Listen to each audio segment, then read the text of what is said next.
datang di CD Live Revolution Series bersama Tung Desem Waringin.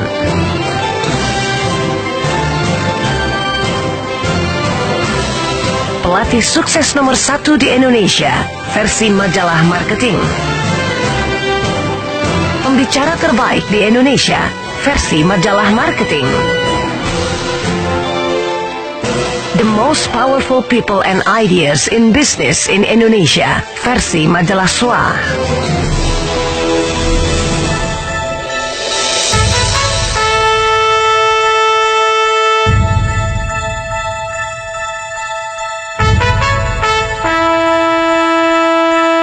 Selamat datang di hari ke-13, CD ke-13.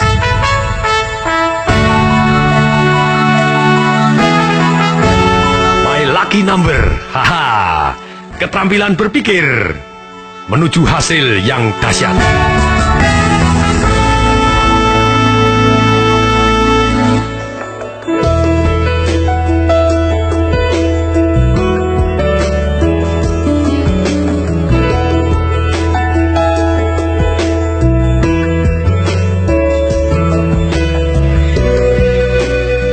Keterampilan berpikir ini sangat dibutuhkan. Rata-rata manusia ketika dia mendapatkan suatu pertanyaan atau suatu masalah, boleh dikata kalau kita tidak boleh ngomong 100% orang adalah emosional, ya udahlah 80% emosional, hanya 20% yang menggunakan keterampilannya berpikir. Salah satu contoh, pada saya memberikan training di sebuah bank, karena latar belakang saya dulu dari bank, saya seringkali diundang banyak bank juga. Pada waktu itu saya memberikan contoh kepada bank tentang keterampilan berpikir dengan studi kasus seperti ini. Oke, hadirin semua. Saya tanya, misalnya perusahaan mempunyai aturan baru. Mulai hari ini, setiap orang yang masuk, asal masuk aja, Anda akan ditambahin uang Rp 10 juta rupiah. Setiap hari masuk, langsung 10 juta rupiah. Tidak masuk dengan alasan apapun, tidak akan dapat uangnya. Siapa yang setuju peraturan ini? Langsung berkata, saya! Semua setuju. Aha. Saya belajar dari satu ahli dari Amerika. Dia mengatakan begini, bahwa manusia ketika dia menjawab sesuatu hal kurang dari 6 detik atau reaksi yang kurang dari 6 detik, berarti itu adalah reaktif, emosional, dan tidak berpikir. Berpikir membutuhkan waktu lebih dari 6 detik. Something yang menarik. Kemudian ketika mereka menjawab pada waktu itu dari bank tersebut, ngomong karyawannya banyak sekali, setuju, saya setuju, siapa yang mau dilakukan? Saya. Mereka semua seperti itu. Saya bilang, nah ini kalian tidak berpikir, karena belum 6 detik Anda sudah setuju tidak setuju.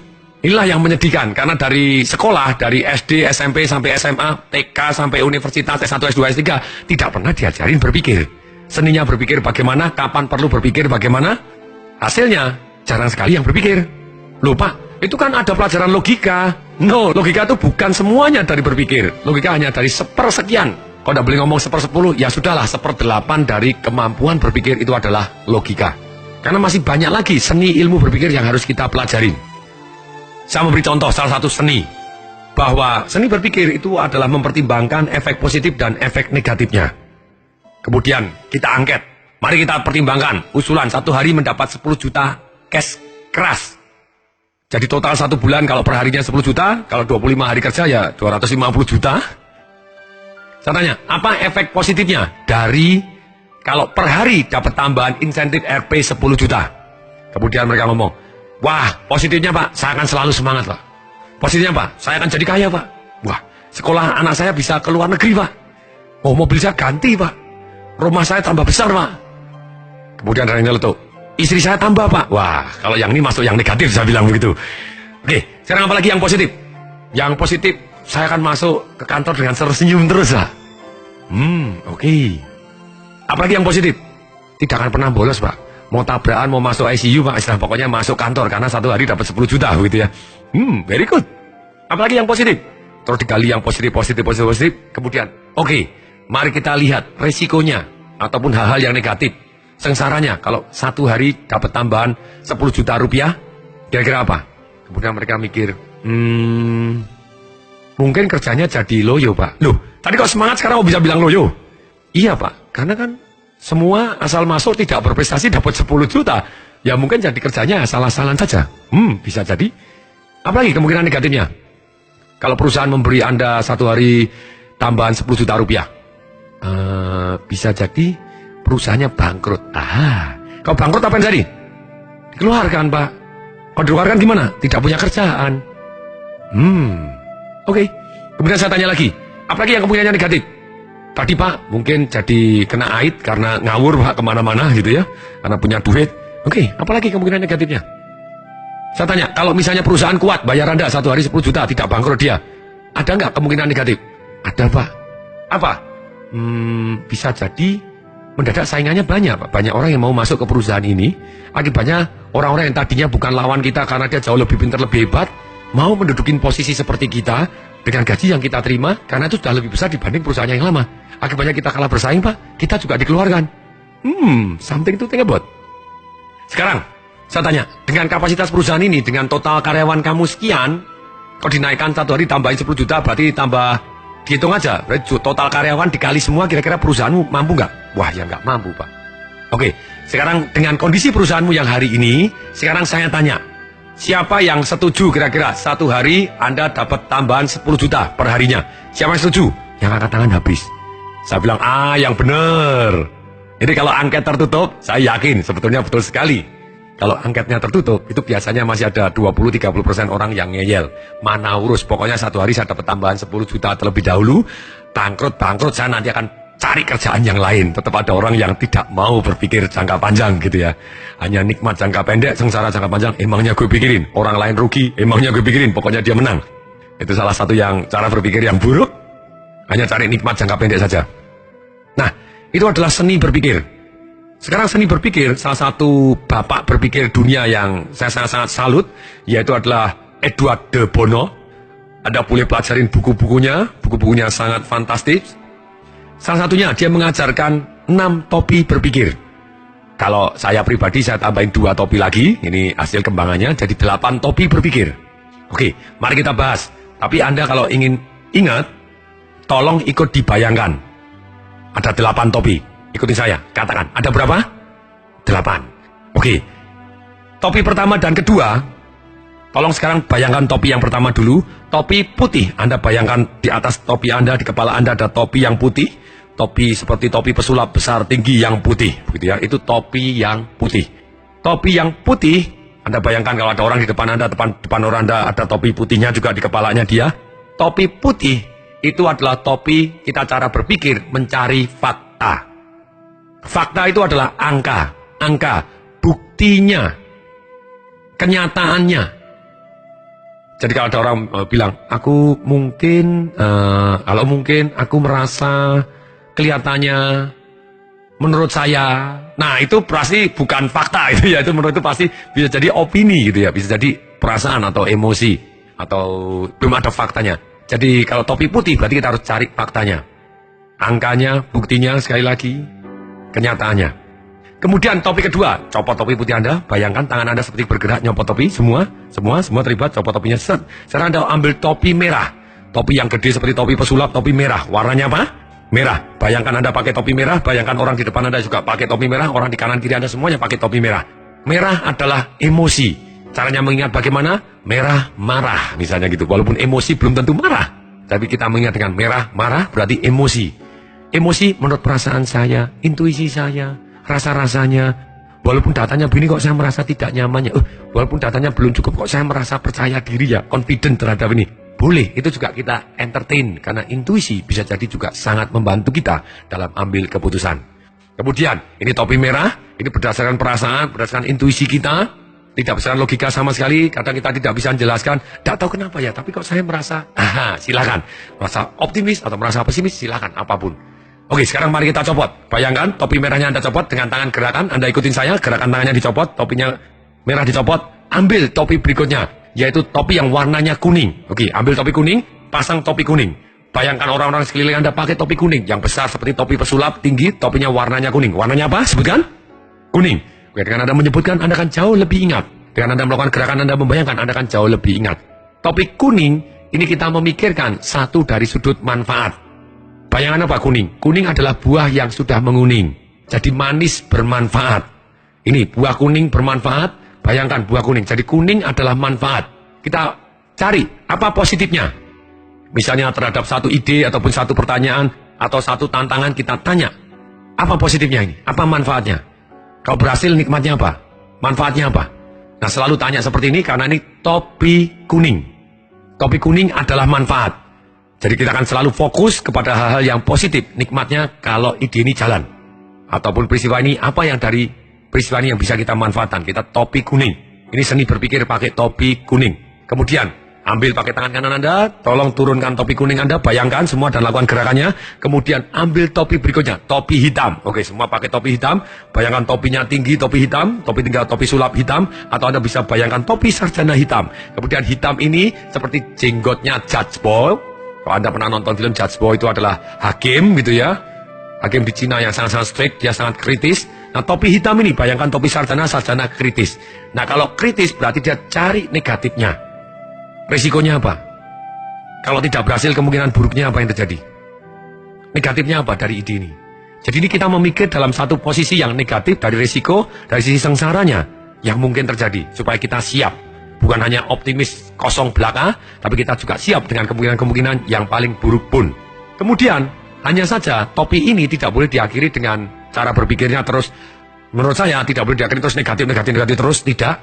Tapi harus ditutup dengan pertanyaan. Oke, supaya kemungkinan yang negatif ini atau kesengsaraan negatif ini tidak terjadi atau kemungkinan terjadinya kecil, kira-kira apa yang harus saya lakukan? Apa yang harus saya siapkan? Supaya kita kembali ke real menuju ke arah yang kita inginkan. Ini adalah topi hitam. Hitam mengkritisi, hitam mencari salahnya, hitam busuk berarti cari busuknya.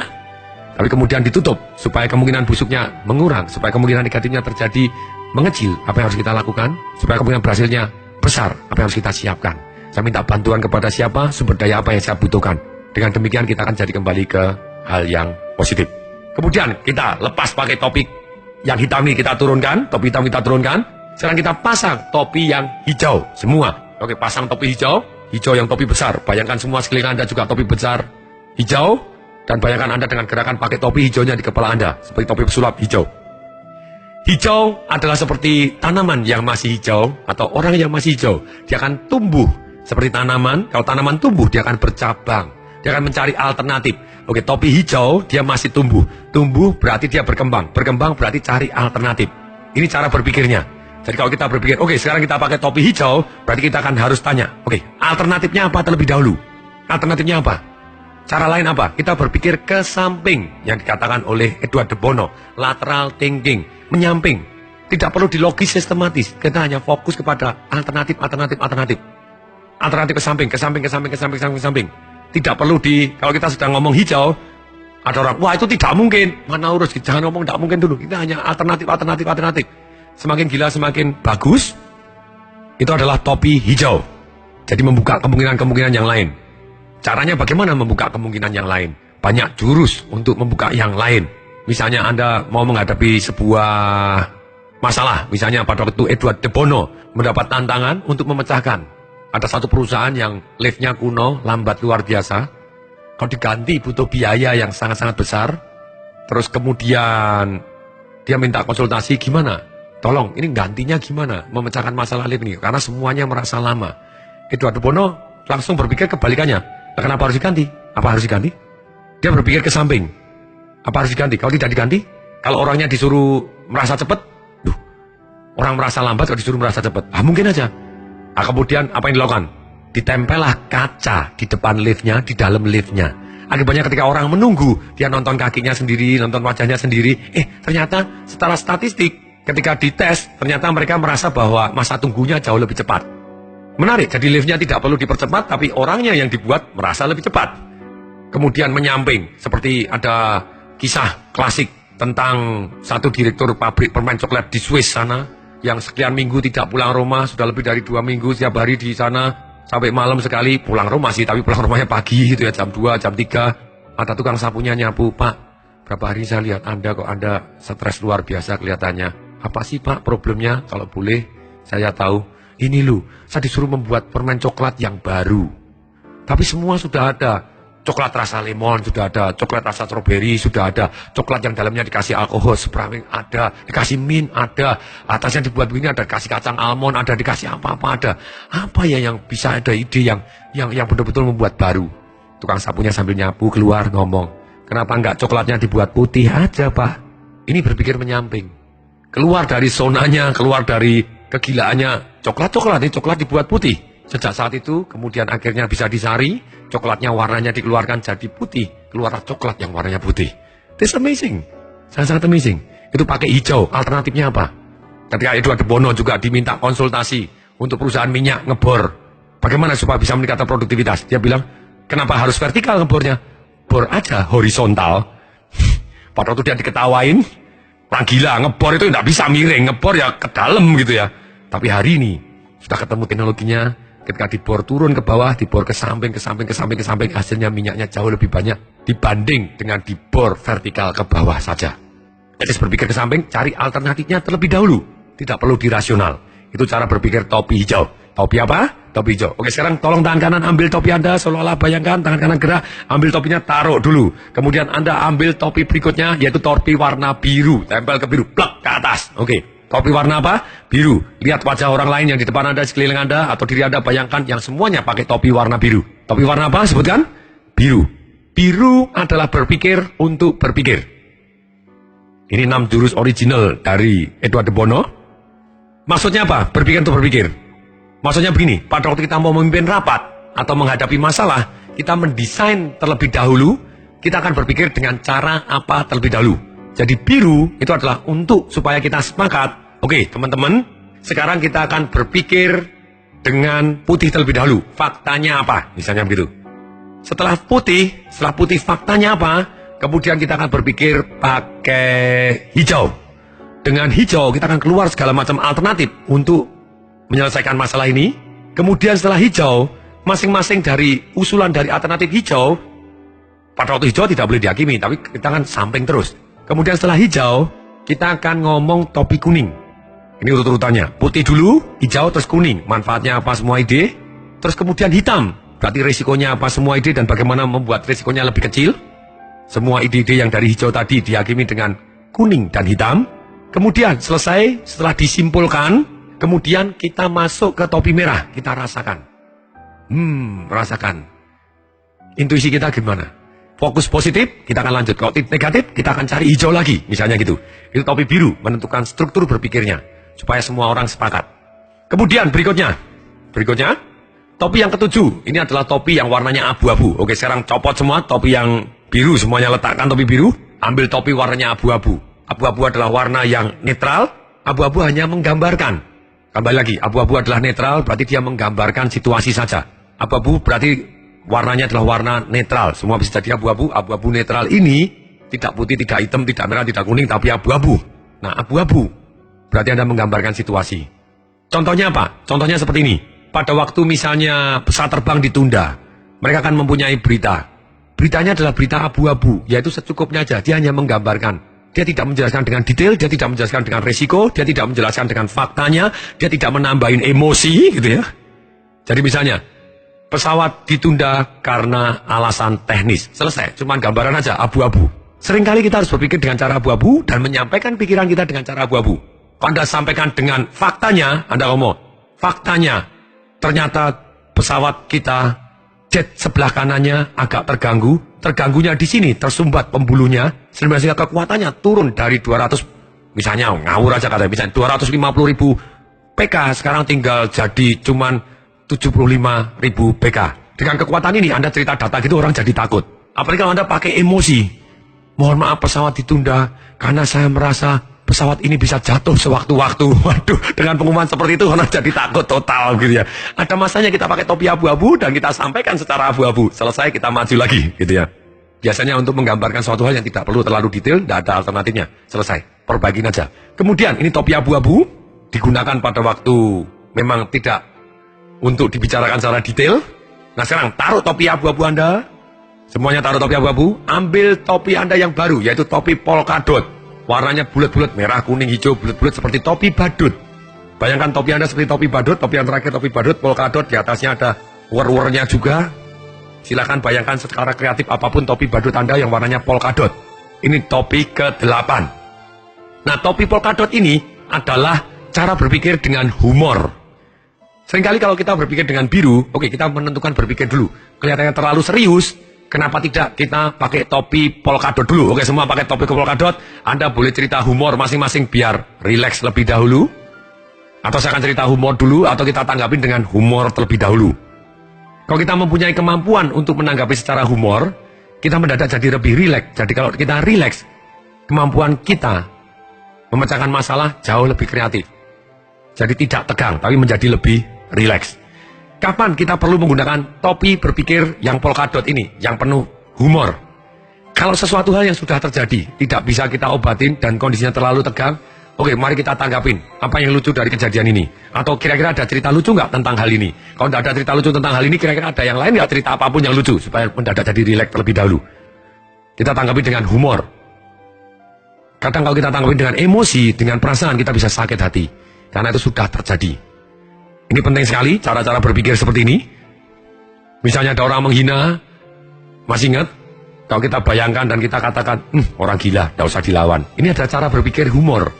Kita nganggap orang tadi, orang gila, tidak usah dilawan. Atau kita bom wajahnya, oke kalau dia mau menghina saya, goblok kamu dasar otak isinya tai. Kita tersinggung, kita marah, kita bom. Boom, wajahnya meledak, kemudian seperti dongking.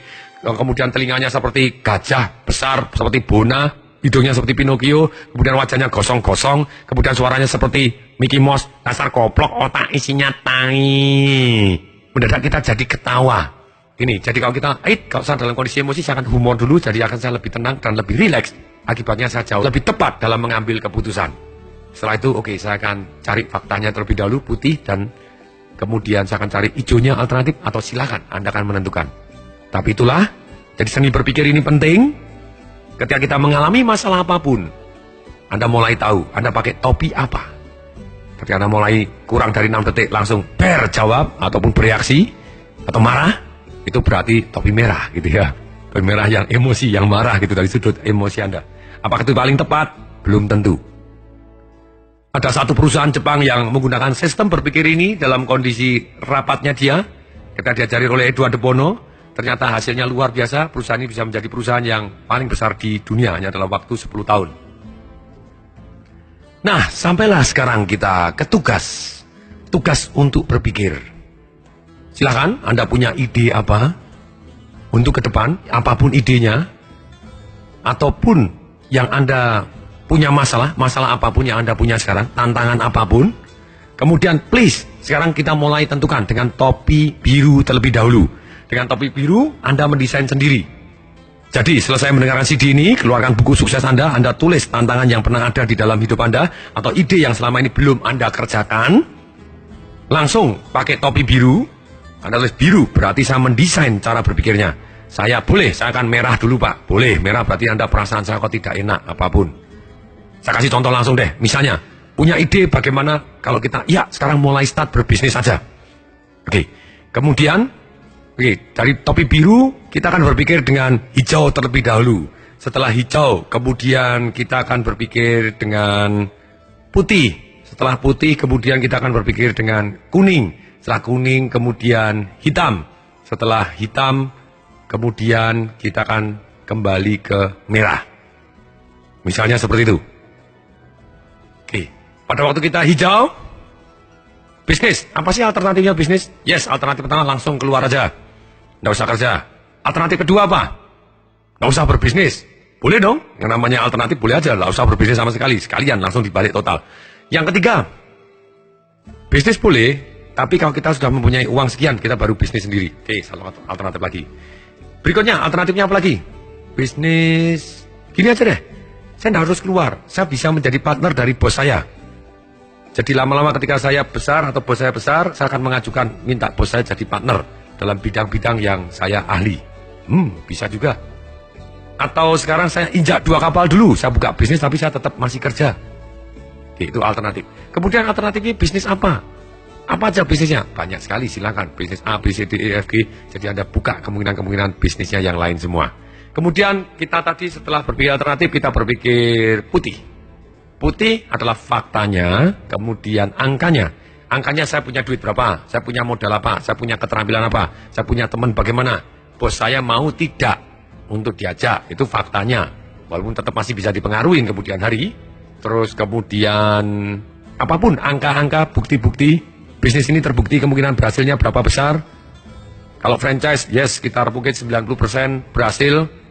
Kalau franchise-nya sudah umurnya di atas 4 tahun begitu ya. Kalau baru ya belum tentu. Nah, kemudian kalau buka sendiri kemungkinan berhasilnya berapa persen? Cuma 4%. Itu yang berdasarkan angka dan statistik yang ada. Terus kemudian setelah itu fakta-faktanya, kemudian kita kuning. Manfaatnya apa? Nikmatnya apa? Masing-masing dari ide tadi manfaatnya, nikmatnya apa?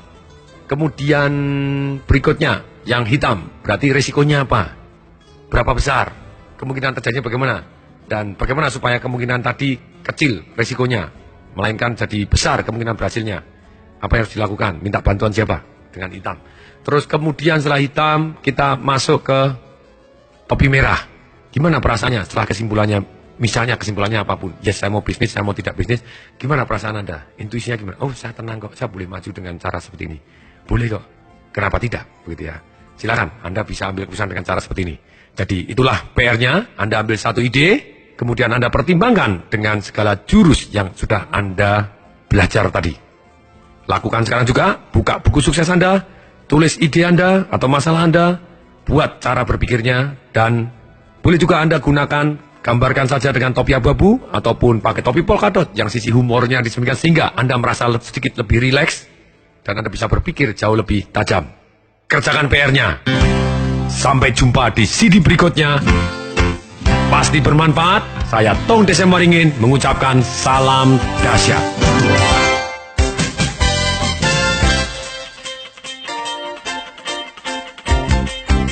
Informasi seminar atau pelatihan untuk meningkatkan motivasi, sales dan marketing perusahaan, Anda bisa menghubungi nomor telepon 021 547 6677. 021 547 6677. 021 547 6677. Atau klik di www.dahsyat.com.